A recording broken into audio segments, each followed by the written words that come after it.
नमस्कार, ये आकाशवाणी शिमला है। अब आप राजकुमारी चंदेल से कोविड-19 पर विशेष समाचार सुनिए।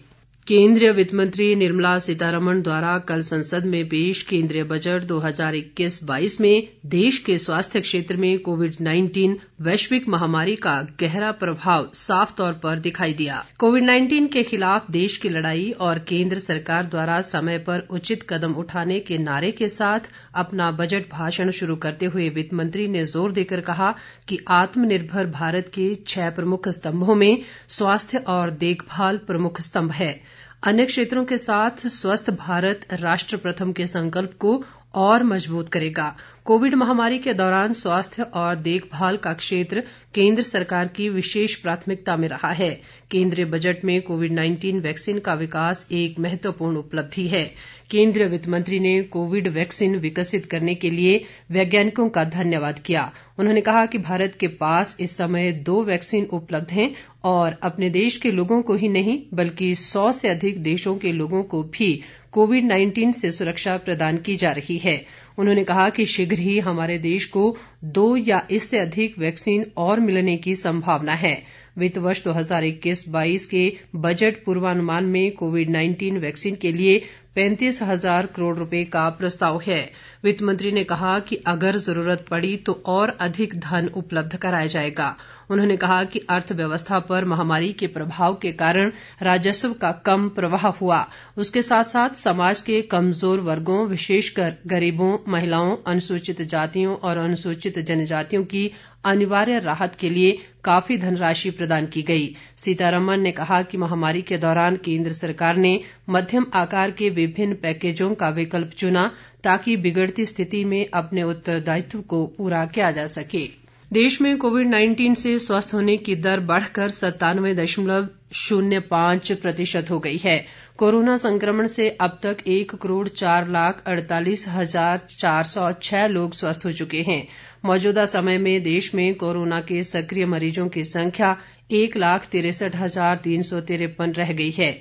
देश में कोरोना संक्रमितों की कुल संख्या 1,07,66,245 तक पहुंच गई है। संक्रमण से अब तक देश भर में 1,54,486 लोगों की मौत हो चुकी है।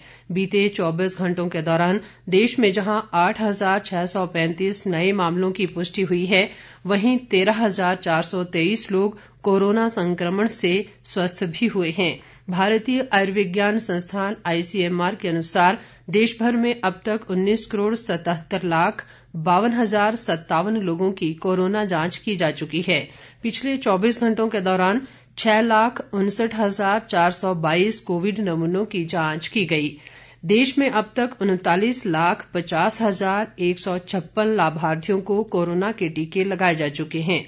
पिछले कल कुल 1,91,313 लोगों को कोरोना वैक्सीन लगाई गई।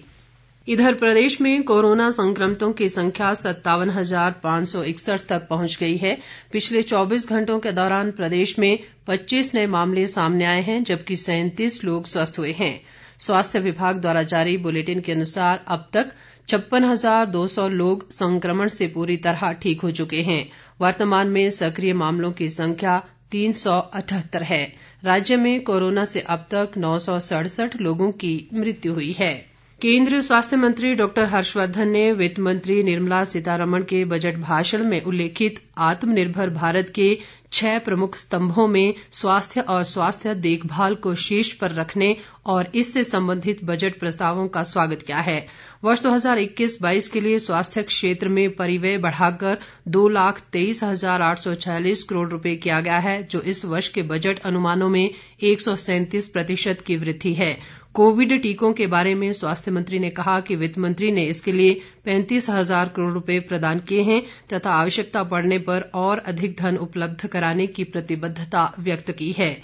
हर्षवर्धन ने कहा कि वित्त मंत्री ने बीमारी की रोकथाम, इलाज और देखभाल पर ध्यान केंद्रित किया है। इसके साथ ही ये समाचार बुलेटिन समाप्त हुआ।